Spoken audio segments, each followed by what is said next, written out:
Hello everyone, welcome. Welcome to another lecture targeted towards the upcoming mains exams of SBI and IBPS PO. Today we are going to look at critical reasoning, a very important topic.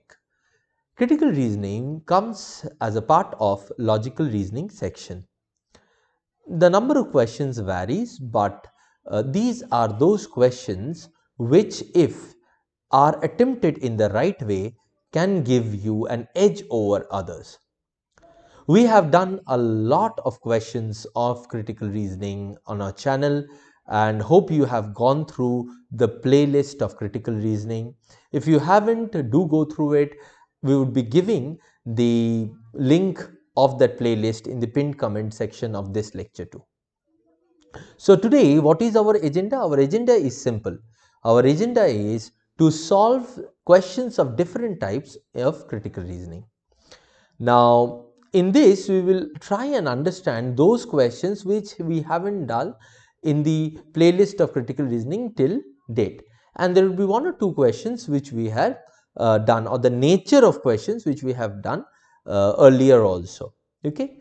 Now, we will attempt those questions, we will understand how to approach these types of questions, and finally we will see how much time we should have taken to do these questions. Okay, so you should be very clear on the time that you should take to do these questions. So that is the main agenda of today.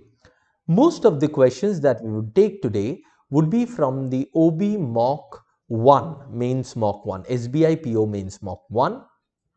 As I heard that a lot of you had been telling me that mock was difficult, so how to handle questions of that nature. So I have taken the questions of critical reasoning from there, and one question of a different type I have added from my own side so that I could give you the insight to that type of question. Okay, so this is the main idea of today's lecture. So let's start off with today's lecture with the first question. What you should do is, when I give you the question, pause the lecture for 1.5 minutes or so, try and do that question, and then resume the lecture and look at the explanation that I give. Understand where are you missing the point, or where you are able to understand the points. Okay, the nuances of critical reasoning is, essentially nothing but understanding the core idea of the given paragraph. Okay, so try and understand that and attempt the question, and then resume the lecture to see what the explanation entails. Okay, right? So let's move on. So the first question on your screen here, go through it, take your time, go through the question and do it. Done? Okay, so this is a different kind of question. This is a reverse course of action question. What kind of question is this? Reverse course of action. That means the course of action has been given and you will have to identify the situation to which this course of action can be a valid course of action. So that's the idea. Okay, now let's go through the course of action. The government hospitals should raise a public awareness campaign. So this is the action that is suggested. Government hospital should raise a public awareness campaign that the medicines sold by the private pharmacies are overpriced and can be bought at a lower price in government dispensaries. So this is what the action is. So the action is, it is suggested that government hospitals should raise a public awareness campaign that, boss, the medicines that are sold by the private pharmacies, they are overpriced. The same medicines or the same kind of medicines you can get at a lower price in government dispensaries, so that people are not cheated. People go for the lower priced medicines. Okay, right. Now, what can be the situation? So, the situation obviously would be a case where people are being cheated or people do not know about it, and that's why the awareness campaign is going to help it. Now, let's look at these situations. The situation 1. The dispensaries run by the government hospitals often have less stock of medicines as opposed to most other pharmacies. Most patients admitted to a government hospital buying medicines from pharmacies outside due to shortage. Often the private pharmacies right outside a government hospital keep or sell only the expensive brands of medicine to increase their profits. Now, even if the last part of this situation might be relevant, okay, because they are keeping the expensive brands of medicines to increase their profit, but the rest of the situation is utterly irrelevant to a course of action such as this, right? So what it says, and there is another problem with the last part of the situation also. Right outside a government hospital, nowhere in the course of action it is mentioned that it is only near the government hospitals that the public awareness campaign is going to work out for, right? So therefore it, assuming it would be wrong from our side. So this part as well as the rest part of the situation makes it irrelevant to be a situation for this course of action. Which, in other words, situation 1, if it is the case, this course of action is not relevant to this problem, because there is no problem which this course of action can solve in this situation number 1. Okay, next situation. Different medicines that are prescribed for the same disease have the same composition. Okay, the difference in prices is not due to the chemical or herbal composition, but rather due to the different manufacturers. Dispensaries run by the government hospitals sell the same medicine at a 60% lower cost than the one sold by private pharmacies. Most people are unaware of this fact and end up spending a lot of money curing minor health issues. And look at this.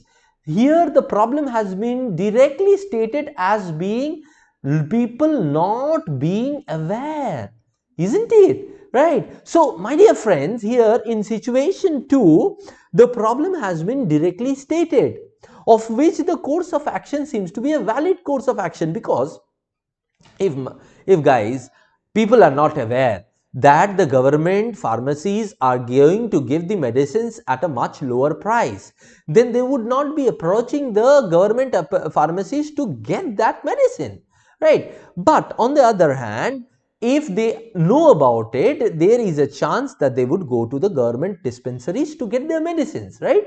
So situation 2 demands this course of action. Because not being aware is the problem, raising a public awareness campaign seems to be a perfect solution to this kind of situation. So situation 2 is definitely going to be the case. Now, therefore, only 2 is a valid option, 1 and 2 cannot be, 2 and 3 can be a valid option, 1 and 3 cannot be, and only 3 cannot be. So I am left with 2 options, my dear friend, option B and option D. Let us see whether situation 3 would be a case of for which course of action is valid or not. The increase in the price of medicines has not been received well by the public. With the high cost of medical services and hospital bills, the increase in the price of medicines might make it difficult for some people to get treated even for minor health issues. Again, this situation is irrelevant, my dear friends. This situation does not focus on the necessary difference between private dispensary and public or government run dispensary, which is the motto or the main idea of the paragraph or the course of action that has been given to you. Right, I told you, in critical reasoning question, understanding the main idea, the central theme is very important. And in the course of action, our central theme was the difference of prices between the government dispensary and the private dispensary, wasn't it? So if that itself is not mentioned in the situation, how come the course of action, which is supposed to cure a problem that is arising in the situation, is going to help that? It is not going to help that. So situation 3 is again irrelevant, and therefore I am now sure that my answer is only 2. So in this case your answer would be B. Okay, clear? Okay, so that was the first question. Now let's move on to the next question on your screen now. Read the following information and answer the questions that follow. Answer the questions that follow, that means that there are multiple questions. So do this, take your time and do this. Done? Okay, very good. Now let's look at it. The project of selling state or public assets to be owned or run by private businesses has always been controversial. What characterizes the controversy though is that both advocates and opponents tend to cast it in instrumental terms. Instrumental terms, okay? Right. So this is the case that has been given, and there are A, B, C, D, E, 5 cases that has been given. What is the question? Let's look at the question first. Which of the statement will be cited as the reason by the opponents to oppose the privatization of public assets as mentioned in the paragraph? So basically, this question is asking us that how to support the opponents, how to support the opponents. Okay, right. So what is the case? The case is about that project of selling state and public assets or public assets. So state run assets to private businesses. Now that has always been controversial. Now what characterizes that controversy? What characterizes the controversy is that both advocates, both the supporters as well as the opponents, tend to cast it in instrumental terms. Now you might not understand this because there is not much data on the instrumental terms wala factor. This is not necessary also, because the question does not ask us to understand the whole of this stuff clearly. You should only understand that there are some supporters of selling of the public business to private ones and there are some opponents. This you understand, na? From the case. Now this question asks which of the statement will be cited as reasons by opponents to oppose the privatization of public assets. So support the opponent kind of the question this is. Now let's move on to ABCD. As a citizen and a taxpayer, it is plausible that one might regard themselves as partly accountable for the failure in the functioning of a government run facility. Okay. Well, how does this support the opponent's cause? The opponents would be opposing the sale of public asset on the basis of that public assets are the assets of the country, they are the assets of people, so you shouldn't be selling them, or selling them is loss, right? Something like that. They are something on those lines is what it should be. But what is happening here is said that as a citizen is a taxpayer, he might regard himself partly accountable for the failure of this. So how does it help? How does it help the argument of the opponent that it should not be sold off? Okay, right. So this is irrelevant, this is eliminated. Next. And another thing there is that, for the failure of the functioning, now nowhere in the passage it has been said that the public institutions that are being sold are failed institutions. Okay. Next. Often the contract between the government and the company includes provision and conditions that must be met.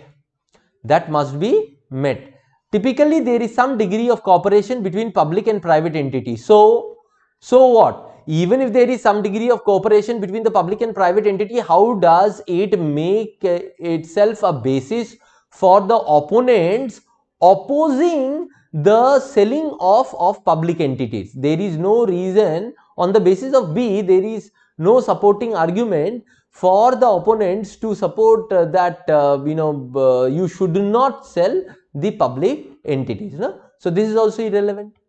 Regulation and monitoring of assets by private entities differ from public control. Private entities differ from public control. So there is a difference. They inevitably leave the private entity discretionary powers, and when acting within the scope of its discretion, its decision remain beyond the reach of the public. Now, you see, public entities are supposed to be the assets of the public. Now, as I told you that any opponent would be concentrating on the fact that it would be not beneficial to sell off those public assets, right?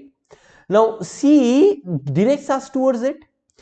What is happening when we are doing it public? C says that the private entity gets a lot of discretionary power, and if it has its discretionary power, its decision will remain beyond the reach of the public. So public would not have any say in the running of the organization, or even if the organization is doing badly or it is doing something wrong, then also it would not be able to do anything. So that makes a strong argument in the favor of the opponent, because you'll have to support the opponent, right? So in the favor of the opponent. So C seems to be something that can be a case. Now, privatization can mean that we no longer feel responsible for whether or not our prisons run well, whether our parks are well cared for, whether health care is available to those who need it most. Now, responsible, again, A and D are similar kind of statements. Both make public responsible. Okay, public is the owner of that entity, public is not the management of that entity. So making public responsible for the running of that particular entity or PSU is a stupid argument to make, right? So A and D is therefore eliminated on the same lines, on the same grounds. Now E. So we have now, which are the options that can be? This cannot be, this cannot be, this cannot be. We can have only one, this and this. Let's see. Privatization distances citizens from direct and immediate control over the things that affect their lives on a large scale and comes at a grave cost to their sense of sharing in a broader political community. Okay, again another negative of selling of public entities or public assets, right? Okay, now this is another negative. C was one negative, this is another negative, a more stronger negative.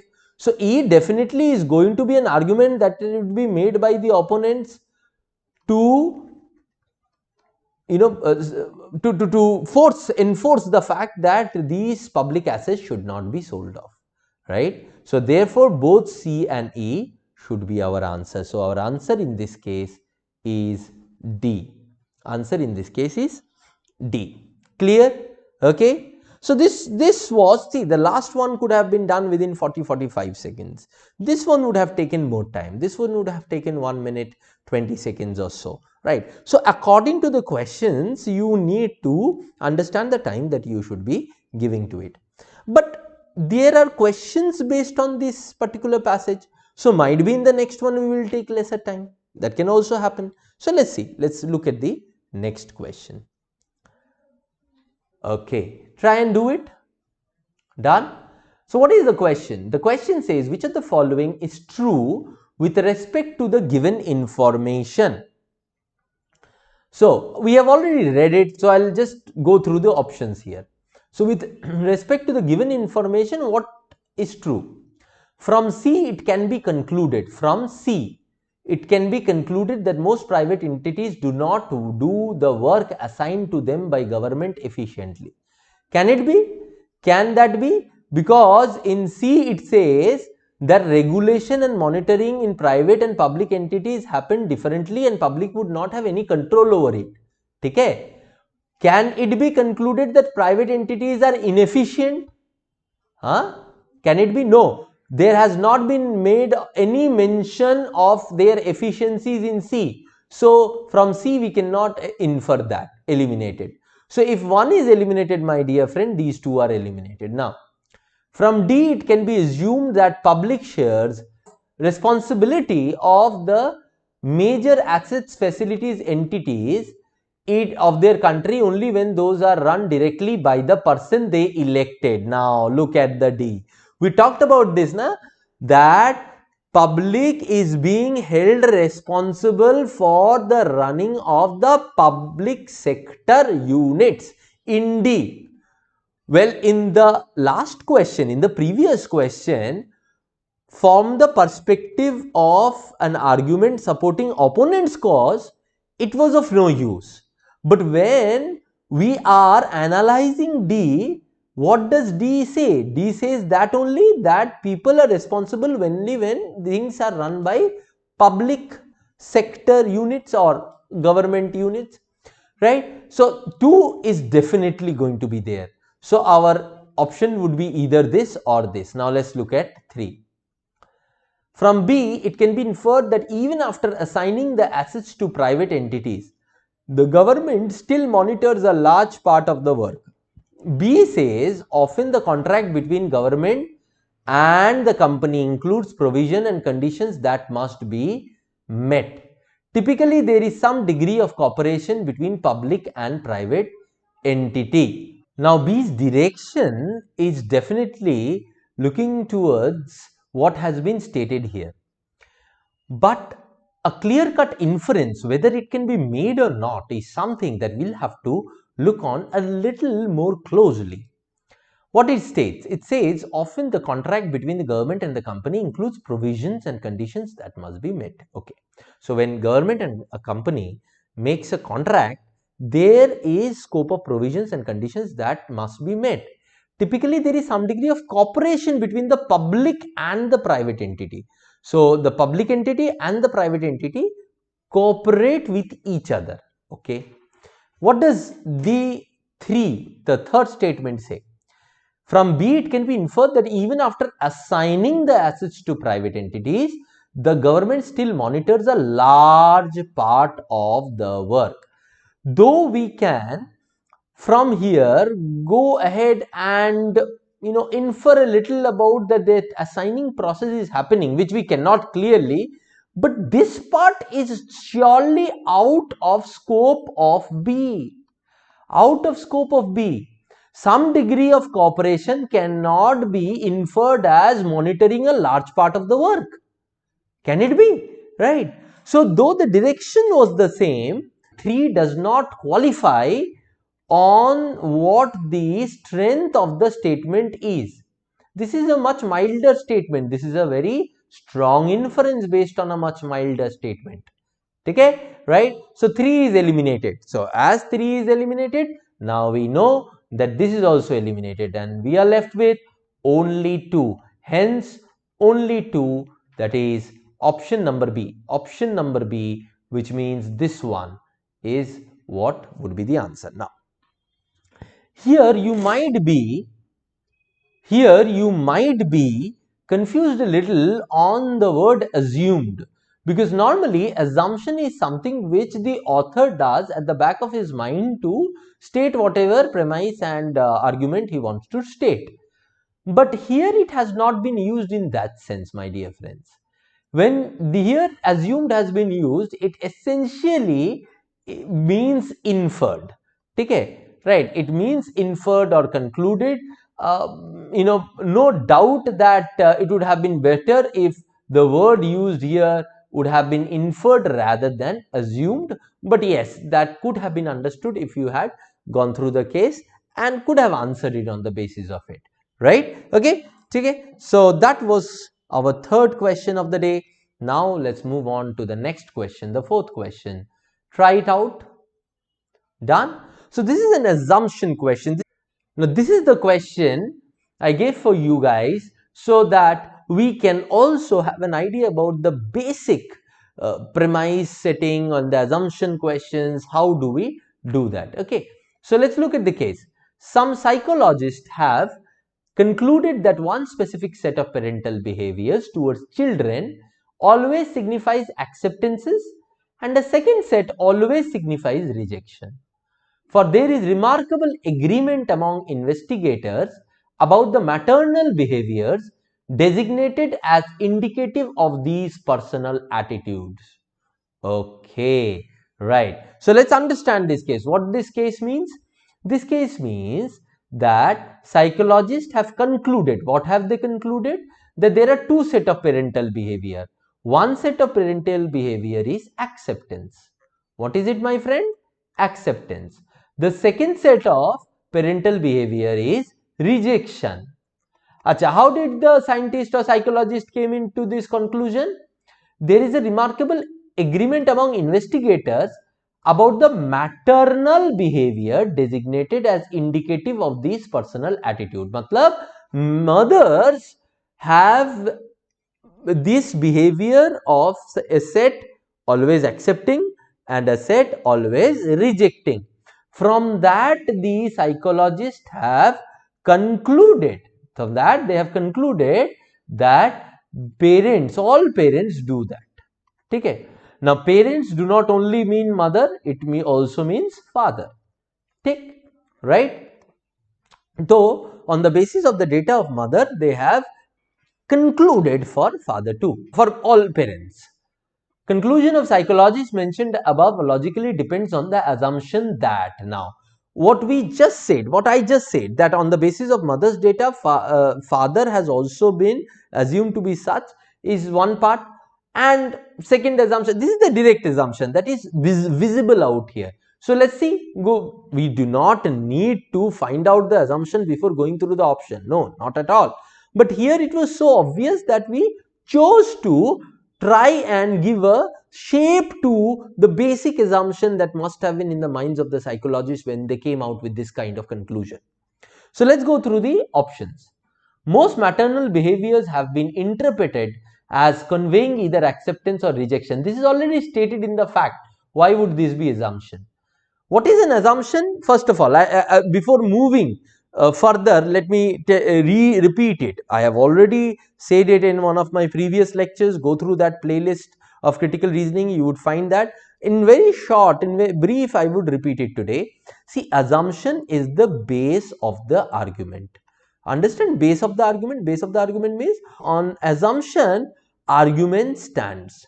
So whatever the psychologists are doing is based out of that assumption.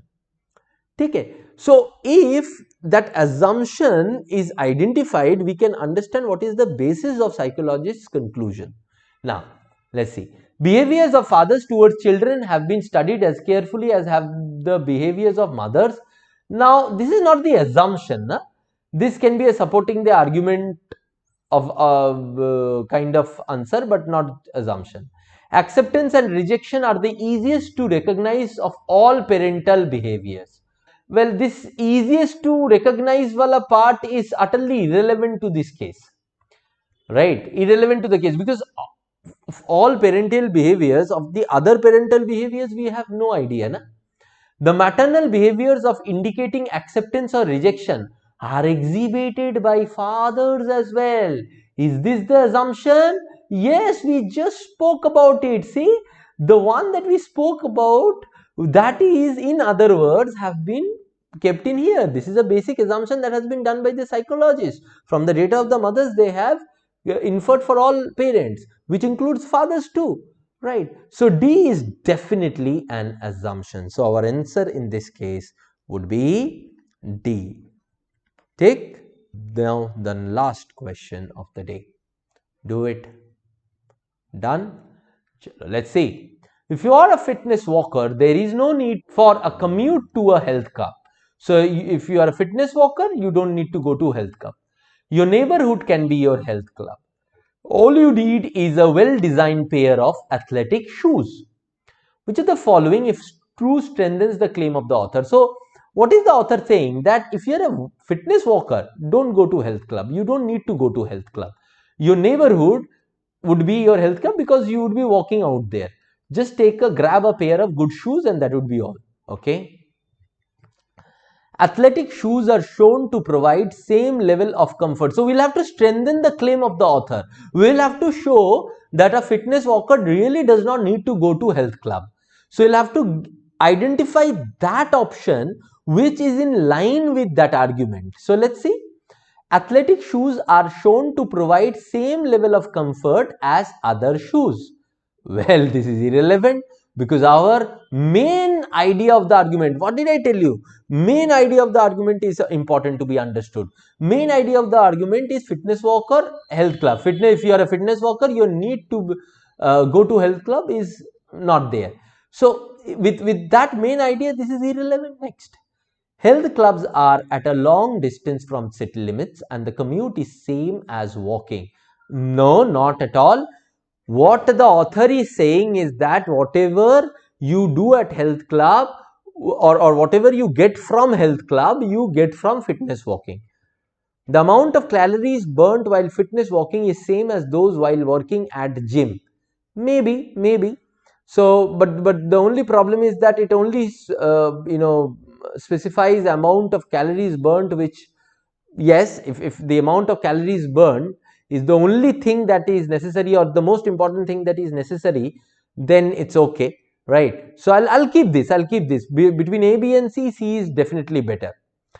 People who fitness walk are more likely to suffer from health problems as compared to those who do not. Now, this is weakening, right? So people should not health walk. So this is eliminated. Health clubs employ fitness walking as the principal exercise. Now, why would you go to health club? You would go to health club to do what they do in there. What do they do in there? Principally, they do walking. Walking is what they do. Right. Now look at C and E. Between C and E, if in health club you do principally walking, then walk anyways. Why do you need to go for health club then? Now between C and E is more relevant. E strengthens the argument better, because in the C wala case, we are not exactly sure that whether calories is the only thing that is necessary or not, and then there is data that is more necessary to make that a strengthening argument. But for it does not need any more data.